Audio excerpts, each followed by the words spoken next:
Good morning. Ito nga palang ginagawa ko tuwing Sabado. Gawaing bahay.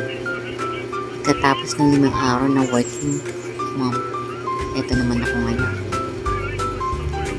Dito sa plato, magluto ng ulam. Yan, ganyan. Multitasking.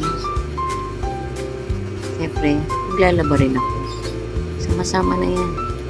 Kasi naman yung bahay ko, 1 step forward, 1 step backward. Ganun na kalaki. Kaya, konting ikot mo, oops, eto na, washing machine na. Salang. Yan. Sabay-sabay yan. Kayo rin, ganun din ba ginagawa nyo? Laba-luto. Tapos, katapos niyan, kukunin naman ulit yung isasampay.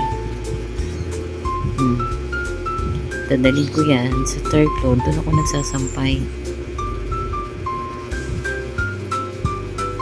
Ayan, dyan ako nagsasampay sa 3rd floor namin. Hindi ko nilalabas sa kasi pagka umulan, mahirap na magligpit. Marami akong nilalaban. Isang lingkong labahin. Ayan, safe na. Hangin lang naman yan. Okay na yan. Pagkatapos niyan, magliligpit ng kalat, mira pa. Magtutupi na rin ng mga damit. Diba? Ganun lang ang gawain ko sa hindi pa kasama yung pagligo ng aso kasi hindi ko natapos kasi nasugatan ako. Sa susunod bukas na lang. May linggo pa naman. Bye!